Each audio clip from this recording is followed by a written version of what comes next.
على رسوله الكريم اما بعد فاعوذ بالله من الشيطان الرجيم بسم الله الرحمن الرحيم رب اشرح لي صدري ويسر لي امري واحلل عقدة من لساني يفقهوا قولي۔ آج ہم اللہ کے نام سے سورۃ العلق کا آغاز کر رہے ہیں۔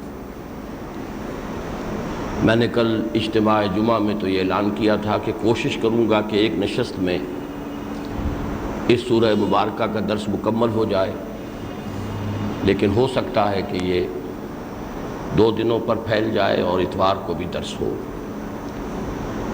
اس کے بعد کافی میں نے کوشش کی کہ کسی طریقے سے ایک ہی نشست میں ایسا نقشہ بن جائے گفتگو کا کہ درس کی تکمیل ہو جائے، لیکن آج مجھے محسوس ہوا ایک خاص سبب سے جو میں بعد میں بیان کروں گا کہ یہ تقریباً ناممکن ہے۔ تو ہمیں اس سورہ مبارکہ کا مطالعہ آج اور کل کرنا ہے 2 نشستوں میں، اسی لیے میں اس کی صرف 8 آیات کی تلاوت آج کر رہا ہوں، بقیہ 11 آیات کا درس کل ہوگا، ان کی تلاوت بھی کل ہوگی۔ اس طرح آیت سجدہ جو ہے وہ صرف کل آئے گی۔ اعوذ باللہ من الشیطان الرجیم بسم اللہ الرحمن الرحیم اقرأ بسم ربک الذی خلق خلق الانسان من علق اقرأ وربک الاکرم الذی علم بالقلم علم الانسان ما لم يعلم كلا إن الإنسان ليطغى أن رآه استغنى إن إلى ربك الرجعى صدق الله العظيم۔ رب اشرح لي صدري ويسر لي أمري واحلل عقدة من لساني يفقهوا قولي۔ اللهم ربنا ألهمنا رشدنا وأعذنا من شرور أنفسنا، اللهم أرنا الحق حقا وارزقنا اتباعه وأرنا الباطل باطلا وارزقنا اجتنابه۔ اللهم ربنا زدنا إيمانا وهدى وعلما نافعا وعملا صالحا متقبلا۔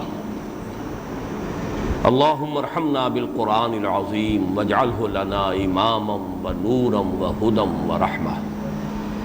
اللهم ذكرنا منه ما نسينا وعلمنا منه ما جهلنا وارزقنا تلاوته آناء الليل وآناء النهار واجعله لنا حجة يا رب العالمين آمین۔ 2 باتیں تو پہلے بھی بیان ہو چکی ہیں۔ ایک یہ کہ سورہ علق کا جوڑا ہے سورۃ التین، ان میں جو چیز قدر مشترک ہے جس کی بنا پر ان کو ہم ایک جوڑا قرار دے رہے ہیں، اس پر بھی میں اجمالاً سورۃ التین کے درس کے ضمن میں روشنی ڈال چکا ہوں۔ دوسری بات یہ عرض کی تھی کہ 4 سورہ نور و ظلمت کے بعد جو مشتمل ہے سورۃ الشمس، سورۃ اللیل، سورۃ الضحیٰ اور سورۃ الانشراح یا سورۃ الشرح، ان پر اب یہ اگلی 4 صورتیں جو ہیں یہ بھی ایک 4 سورے کی شکل میں ہیں، جس کا عنوان ہے 4 سورہ نبوت و رسالت۔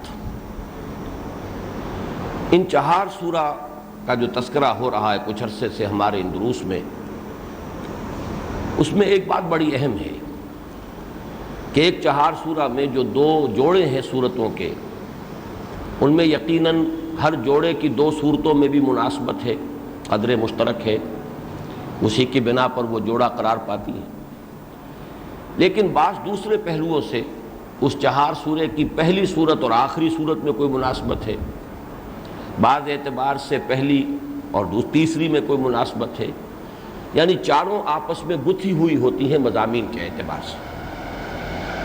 جیسے میں نے عرض کیا تھا کہ ایک 4 سورہ ہم نے پہلے پڑھا تھا جس کا مرکزی مضمون ہے انذار آخرت، سورۃ التکویر، سورۃ الانفطار، سورۃ المطففین، سورۃ الانشقاق۔ اب یقیناً جوڑا جو ہے وہ تو سورہ تکویر اور سورۃ الانفطار ہے۔ پہلی سورہ میں 14 آیتیں اذا سے شروع ہو کر جن میں 13 مرتبہ اذا آیا ہے، اور پھر جو جواب شرط آئی علمت نفس ما احضرت، اگلی صورت میں وہ اذا سے شروع ہونے والی آیتیں 4 رہ گئیں، اور اس کے بعد جو جواب شرط ہے علمت نفس ما قدمت واخرت، معلوم ہوا کہ بہت ہی قرب ہے مضامین کا، بڑی مشابہت ہے۔ لیکن بعض اعتبارات سے ہم نے دیکھا تھا کہ سورۃ الانفطار اور سورۃ الانشقاق میں بڑی مناسبت ہے۔ سورۃ الانفطار میں یا ایھا الانسان ما غرک بربک الکریم، اور سورۃ الانشقاق میں یا ایھا الانسان انک کادح الی ربک کدحا فملاقیہ، اس میں بھی وہی اذا السماء انشقت واذنت لربها وحقت واذا الارض مدت، یہ اذا سے بات شروع ہو رہی ہے، لیکن اس کے بعد جو جواب آیا ہے وہ جواب جو ہے وہ سورۃ الانفطار سے زیادہ مناسبت رکھتا ہے۔ اس اعتبار سے یہ مناسبتیں جو ہیں 4 سورے میں صرف جوڑوں کے 2 فرد جو ہیں ان کے مابین نہیں ہیں، بلکہ چاروں صورتوں بھی باہم جو ہیں مضمون کے اعتبار سے گتھی ہوئی ہیں۔ یہی مسئلہ اس 4 سورہ نبوت و رسالت کا ہے۔ اب اس میں دیکھیے کہ اس میں اول و آخر جو ہے سورۃ التین اور سورۃ الانفکاک، لم یکن الذین کفروا من اہل الکتاب والمشرکین منفکین حتی تأتیہم البینہ، اس سورہ مبارکہ کا نام سورہ انفکاک بھی ہے اور سورۃ البینہ بھی ہے۔ تو سورۃ التین اور سورۃ البینہ کے مابین قدر مشترک کیا ہے؟ یہ رسالت کے موضوع پر 2 اہم مضامین کو اپنے اندر لیے ہوئے ہیں۔ سورۃ التین ہم پڑھ چکے ہیں، اس کا مضمون کیا تھا کہ عظمت انسان پر گواہی اور ثبوت صرف اولو العزم من الرسل کی شخصیتوں سے، ان کی سیرتوں سے، ان کے کردار سے مل سکتی ہے۔ جو مایوسی طاری ہوتی ہے ایک حساس اور ظہیر انسان پر اگر وہ انسانوں کا مشاہدہ کرتا ہے اور اس نتیجے پر پہنچتا ہے کہ انسان جو ہے وہ تو بس گندگی کی ایک پوٹ ہے، اس کے محرکات عمل بہت پست ہیں، کمپلیکسز کا مجموعہ ہے، اس میں کوئی رفعت نہیں، کوئی بلندی نہیں، کوئی عظمت نہیں۔ اس مایوسی کا علاج ہے سورۃ التین میں نہیں، لقد خلقنا الانسان فی احسن تقویم، یقیناً عظیم اکثریت انسانوں کی ایسے ہی لوگوں پر مشتمل ہے جو حیوانی سطح پر زندگی گزار رہے ہیں، اڈ اور لیبیڈو کے سوا ان کا کوئی اور محرک نہیں ہے زندہ رہنے کا، وہ زندگی نہیں گزار رہے بلکہ زندگی انہیں گزار رہی ہے۔ لیکن یہ نہ سمجھو کہ یہی کچھ ہے ذوق تجلی بھی اسی خاک میں پنہاں، غافل تو نرا صاحب ادراک نہیں ہے، پستی ہی پستی نہیں ہے، بلندی بھی ہے۔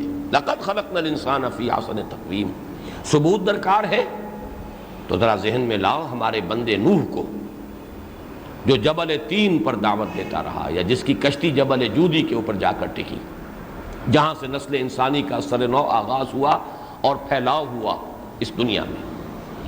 ہمارے بندے عیسیٰ کا ذرا تصور کرو جو کوہ زیتون پر وعظ کہتا رہا، ہمارے بندے موسیٰ کا تصور کرو جو کوہ طور پر اپنے پروردگار سے ہم کلام ہوا، اور سب سے بڑھ کر ہمارا یہ بندہ محمد صلی اللہ علیہ وسلم تمہارے سامنے ہے۔ انک لعلی خلق عظیم کا ایک بین ثبوت، آخر یہ بھی انسان ہے، گویا کہ عظمت انسانی کا ثبوت اولو العزم من الرسل اپنے وجود سے گویا کہ وہ ایک بین ثبوت ہے کہ انسان میں نری پستی ہی پستی نہیں، بہت بلندی بھی ہے۔ دوسرا مشاہدہ وہ تو میں بعد میں عرض کروں گا کہ وہ تعلق ہے جو کہ سورۃ التین اور سورۃ العلق میں ہے، لیکن اسی وقت وضاحت ہو جائے جب زبان پر بات آ گئی۔ ذہین اور حساس انسانوں کا ایک اور مشاہدہ ہے، ایک تو تھا نا انسان کے داخلی محرکات عمل کے اعتبار سے کہ پستی ہی پستی ہے، ایک ہے اس کا خارجی عمل، ظلم، تعدی، جس کا زور چل جاتا ہے وہ دست درازی کر بیٹھتا ہے۔ یہاں تو یہی نظر آتا ہے جس کی لاٹھی اس کی بھینس۔ ان الانسان لیطغی، طغیان، سرکشی، تعدی، ظلم، استحصال، ایکسپلائٹیشن، ڈومینیشن کا جذبہ، بغیم بینہم، اسی کی کشمکش، یہ سب کچھ جو ہے یہ بھی انسان کو مایوس کرتی ہے۔ لہذا اس کا علاج اور اس کا سبب یہ بیان کیا گیا سورہ علق کی 3 آیات 6، 7 اور 8۔ مشاہدہ تمہارا صحیح ہے، کلا ان الانسان لیطغی، لیکن اس کا ایک سبب بھی ہے، اس کو سمجھ لو، اور جب سبب سمجھ لو گے تو اس کا علاج بھی سمجھ میں آ جائے گا۔ سبب کیا ہے؟ الراہ استغنا، اور علاج کیا ہے؟ ان الی ربک الرجعی۔ تو یہ جو مشاہدہ ہے حساس اور ذہین انسانوں کا، ایک اس اعتبار سے ایک اس اعتبار سے، ایک کا ذکر سورۃ التین میں، ایک کا ذکر سورۃ العلق میں، یہ جوڑا بن گیا، تصویر کے 2 رخ جمع ہو گئے، جوڑا بن گیا۔ لیکن میں عرض کر رہا تھا اول و آخر کے درمیان ربط دیکھیے کہ سورۃ التین میں اولو العزم من الرسل کا ذکر ہے، نوح، عیسیٰ، موسیٰ، محمد صلی اللہ علیہ وسلم علیہ السلام بطور ثبوت عظمت انسان۔ اور سورۃ البینہ میں رسالت کا مقصد کیا ہے؟ کیوں رسول بھیجے گئے؟ کیا یہ اللہ کی ہابی تھی؟ معاذ اللہ، یہ کوئی مشغلہ تھا؟ کیوں؟ اتمام حجت اور انفکاک کفر، تاکہ انسان جو گڈمڈ ہیں، یہ پست اور بالا جو ہے، یہ علیحدہ علیحدہ ہو جائیں، ایمان علیحدہ ہو جائے، کفر علیحدہ ہو جائے، انسانیت علیحدہ ہو جائے، حیوانیت جدا ہو جائے۔ لم یکن الذین کفروا من اہل الکتاب والمشرکین منفکین حتی تأتیہم البینہ، یہ دودھ کا دودھ پانی کا پانی جدا نہیں ہو سکتا تھا جب تک کہ بینہ نہ آ جائے، جب تک کہ اتمام حجت نہ ہو جائے، جب تک کہ حق کو بالکل مبرہن نہ کر دیا جائے۔ بینہ، اور بینہ کیا ہے؟ رسول من اللہ یتلو صحفا مطہرۃ فیہا کتب قیمہ، یہ بینہ ہے، ایک رسول اللہ کی طرف سے جو مبعوث ہوا، اور وہ آیا وہ صحیفے پڑھتا ہوا کہ جن میں اللہ کی قائم اور دائم کتابیں ہیں، اس کے احکام ہیں، اس کی ہدایت ہے۔ تو رسول جمع کتاب مل کر بینہ بنتے، یہ ہے در حقیقت وہ مقصد۔ اس بینہ کا مقصد ہے کفر اور ایمان کو، حق اور باطل کو جدا کر دینا، انفکاک ہو جائے۔ اور یہ نہیں ہو سکتا تھا، گڈمڈ رہتے یہ جب تک کہ بینہ نہ آ جاتی، اور بینہ مشتمل ہے رسول جمع کتاب پر۔ گویا کہ سورۃ التین اور سورۃ البینہ آپس میں مربوط ہو گئے۔ اب دیکھیے سورہ علق جو دوسری سورت ہے اس 4 سورہ کی، اور سورۃ القدر جو تیسری ہے، عجیب ان میں ربط ہے۔ 5 آیات سورہ علق کی آغاز وحی، یہ گویا کہ اساس ہے رسالت محمدی کی صلی اللہ علیہ وسلم، ظہور نبوت محمدی جو کہ اساس اور بنیاد ہے رسالت محمدی کی صلی اللہ علیہ وسلم۔ پہلے نبوت جو ہے اس کا ظہور ہوا ہے ان آیات سے، تبھی تو اس کے بعد جا کر رسالت پر فائز ہوئے، اور اس پر تقریباً اجماع ہے مفسرین کا اور محققین کا کہ سورۃ العلق کی ان 5 آیات سے حضور کی نبوت ظاہر ہو گئی، اور سورۃ المدثر کی 7 آیات سے آپ منصب رسالت پر فائز کر دیے گئے، اس لیے کہ تبلیغ کا حکم وہاں ہے، یہاں نہیں۔ قم فانذر وربک فکبر، کھڑے ہو جاؤ، کمر کس لو، انذار کرو، خبردار کرو، اور اپنے رب کی تکبیر کے اندر جد و جہد میں منہمک ہو جاؤ۔ 5 آیتیں، اور سورۃ القدر کل 5 آیات پر مشتمل ہے، اور وہ اس میں مضمون کیا ہے؟ نزول قرآن، جو ظہور نبوت کا ذریعہ بنا۔ انا انزلناہ فی لیلۃ القدر وما ادراک ما لیلۃ القدر لیلۃ القدر خیر من الف شہر۔ اس طریقے سے یہ 2 جو ہیں صورتیں درمیان کی اس 4 سورہ کی، دوسری سورت سورۃ العلق 5 آیتیں ابتدائی، تیسری سورت جو کل 5 آیات پر مشتمل ہے سورۃ القدر، باہم نہایت مربوط۔ البتہ وہ جو ہے زوجیت کی نسبت جو ہے وہ تو پھر سورۃ القدر اور سورۃ البینہ میں آئے گی، اس لیے کہ سورۃ البینہ میں فرمایا گیا رسول یتلو صحفا مطہرۃ، یہ بینہ کا جزو لازم ہے، اور وہی ہے کہ جس کا ذکر سورۃ القدر میں ہے، انا انزلناہ فی لیلۃ القدر وما ادراک ما لیلۃ القدر رسول من اللہ یتلو صحفا مطہرۃ فیہا کتب قیمہ۔ اس طرح یہ 4 صورتیں جو ہیں باہم بڑی مربوط ہیں، اور جیسا کہ میں نے عرض کیا اس کا عنوان اپنے ذہن میں قائم کر لیجئے، 4 سورہ نبوت و رسالت۔ پچھلا 4 سورہ تھا 4 سورہ نور و ظلمت۔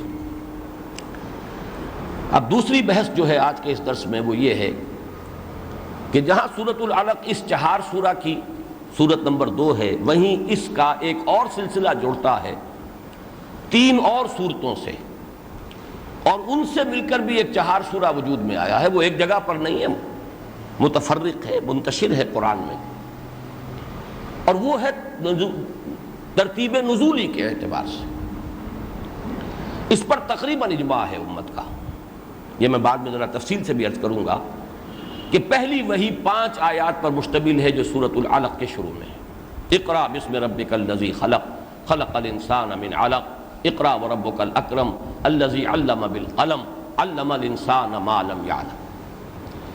بعد میں جو ابتدائی وحی ہیں، اس کے بعد دوسری کون سی، پھر تیسری کون سی، پھر چوتھی کون سی، کہیں کہیں تھوڑا تھوڑا اختلاف ہے، لیکن بہت سے حضرات کا جو اتفاق ہے وہ اس پر ہے کہ دوسری وحی سورۃ النون یا سورۃ القلم، اس کی ابتدائی 7 آیات ہیں۔ تیسری وحی سورۃ المزمل کی ابتدائی 7 آیات ہیں۔ چوتھی وحی سورۃ المدثر کی ابتدائی 7 آیات ہیں۔ 5ویں وحی سورۃ الفاتحہ ہے جو مکمل، وہ بھی 7 آیات پر مشتمل ہے۔ یہ 7 کا ہندسہ بہت اہم ہے، اور ایک رائے یہ ہے کہ 6ٹھی وحی وہ سورۃ اللہب ہے، تبت یدا ابی لہب وتب، وہ پھر 5 آیتوں پر مشتمل ہے۔ 5 7 7 7 7 پھر 5۔ اس میں جیسا کہ میں نے عرض کیا کہ اختلاف رائے موجود ہے۔ جہاں تک پہلی وحی کا تعلق ہے اس پر تقریباً اجماع ہے، بعد میں اختلاف ہے، لیکن مجھے ان حضرات کی رائے سے بڑا شدید اتفاق رہا ہے جن کے نزدیک ترتیب یہ ہے: پہلی وحی سورہ علق کی 5 آیات، دوسری وحی سورہ نون یا سورہ قلم کی 7 آیات، تیسری وحی سورہ مزمل کی 7 آیات ابتدائی، چوتھی وحی سورہ مدثر کی 7 آیات، 5ویں وحی کامل سورہ فاتحہ، 6ٹھی وحی سورۃ اللہب۔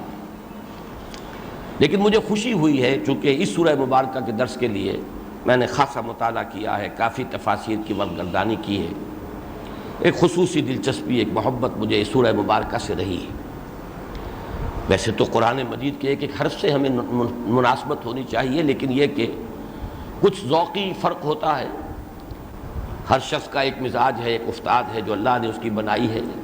خود نبی اکرم صلی اللہ علیہ وسلم کو بعض صورتوں سے خصوصی ایک محبت، خصوصی لگاؤ، بعض آیات سے بہت آپ کو مناسبت۔ سورہ آل عمران کی آخری رکوع کی 11 آیات، آپ رات کو اٹھتے تھے تہجد کے لیے تو آنکھ کھلتے ہی وہ آیات آپ کی زبان پر جاری ہو جاتی تھی۔ ان فی خلق السماوات والارض واختلاف اللیل والنہار لآیات لأولی الالباب۔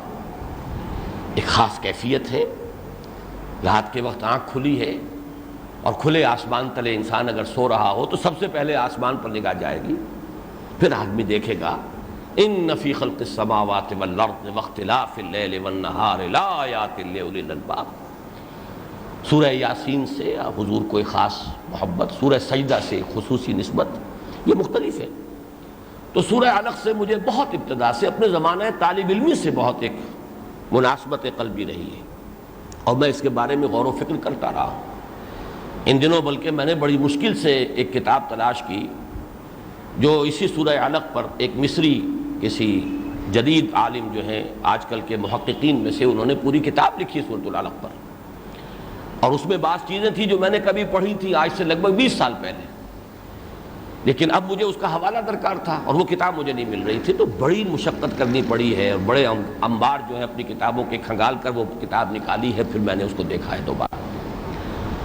تو میں یہ عرض کر رہا تھا کہ مجھے خوشی جو ہوئی ہے خاص ان دنوں میں وہ یہ ہے کہ اہل سنت کے جو متفق علیہ اور جو بہت ہی سب کے نزدیک بہت ہی قابل احترام مفسرین ہیں، ان میں سے علامہ آلوسی صاحب تفسیر روح المعانی، انہوں نے بھی اتفاق کیا ہے کہ ترتیب یہی ہے: سورۃ العلق، پھر سورہ نون، پھر سورہ مزمل، پھر سورہ مدثر۔ اس سے مجھے بہت خوشی ہوئی کہ اور دوسرے اسکالرز ہیں، مستشرقین ہیں یا کچھ اور لوگ ہیں، ان کی رائے ہے عام طور پر مفسرین نے بہت زیادہ توجہ نہیں کی ہے ترتیب پر، ترتیب نزولی پر۔ ترتیب اصل جو ہے مصحف کی، قرآن کی، وہ یہی ترتیب مصحف ہے. حجت دین میں یہی ہے. اسی ترتیب سے حضور نے امت کو قرآن جو ہے سپرد کیا ہے اور حوالے کیا. لیکن ایک علمی جو ایک پیاس ہوتی ہے اس کے اعتبار سے فطری اور طبعی طور پر انسان میں ایک خواہش پیدا ہوتی ہے ترتیب نزولی کا ایک نقشہ ذہن میں قائم کرے. اس سے یقیناً حکمت کے، علم کے، معرفت کے بہت سے گوشے جو عام طور پر سامنے نہیں ہوتے وہ حویدہ ہوتے ہیں، اجاگر ہوتے ہیں. اب ان میں جو بات آج میں کہنا چاہتا ہوں کہ یہ جو 4 صورتیں ہیں ان کی صرف ابتدائی آیات ہیں جو ابتدائی وحی پر مشتمل ہیں. بعد کی آیات تو اس میں بعد میں نازل ہوئیں اور جوڑی گئیں. لیکن ان میں ایک قدر مشترک یہ ہے ان 4 صورتیں میں، یہ جو 4 سورہ ہے، 4 سورہ جو اس مشتمل ہے اول ما نزل من القرآن.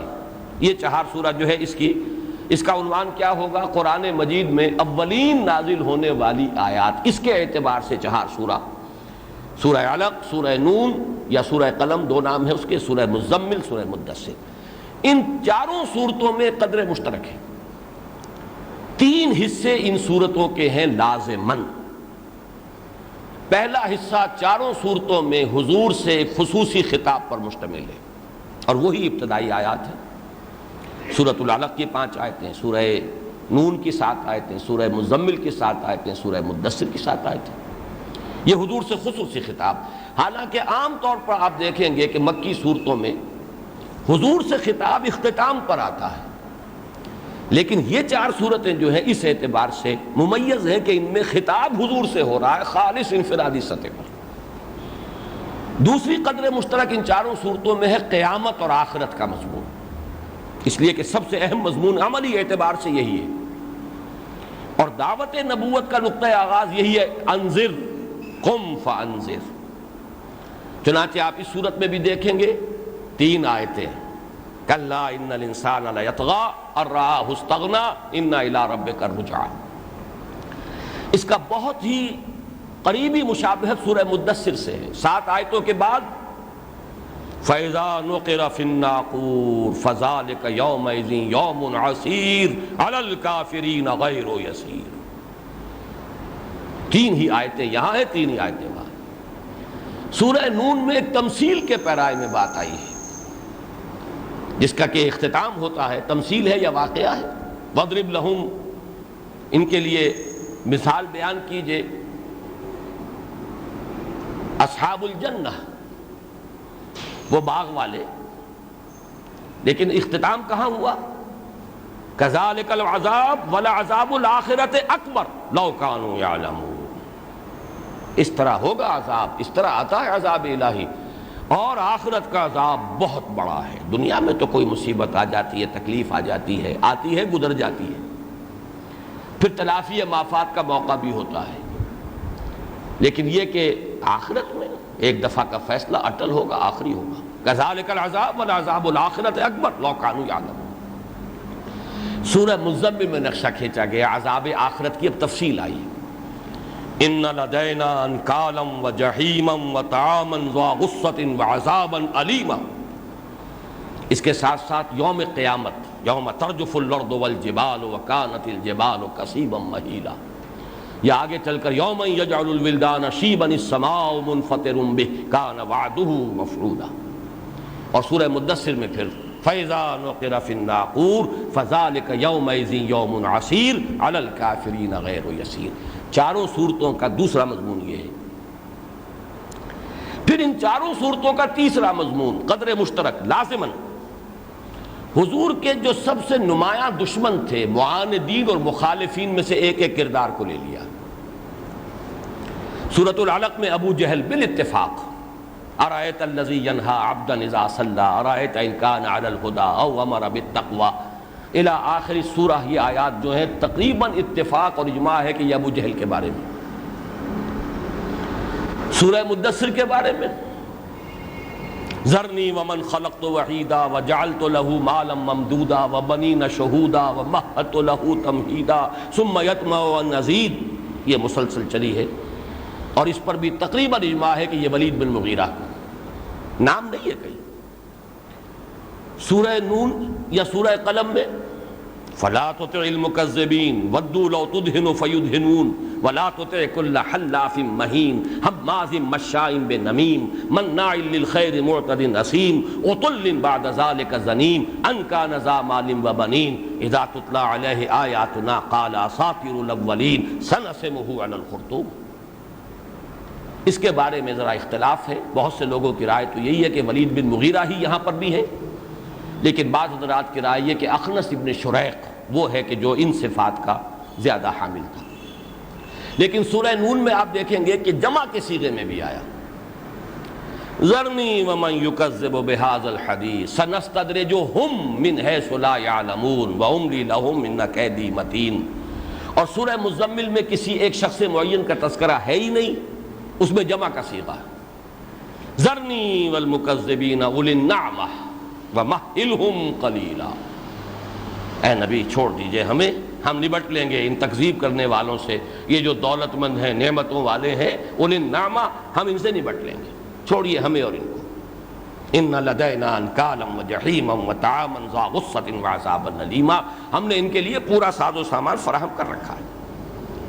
تو یہ بھی نوٹ کر لیجئے، چونکہ اس سلسلے کی یہ آخری صورت ہے سورہ علق جو آج ہم پڑھ رہے ہیں. سورہ نون 29ویں پارے کی دوسری صورت.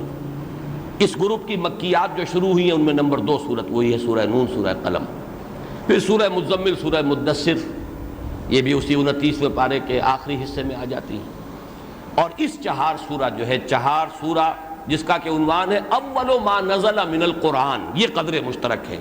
مطالع جو ہیں ان 4 صورتوں کے وہ بالکل ابتدائی وحیوں پر مشتمل ہیں، اور ان کا جو ہے آخری سلسلے کی کڑی یہ سورۃ العلق ہے جو آج ہم پڑھ رہے ہیں. اب تیسری بات،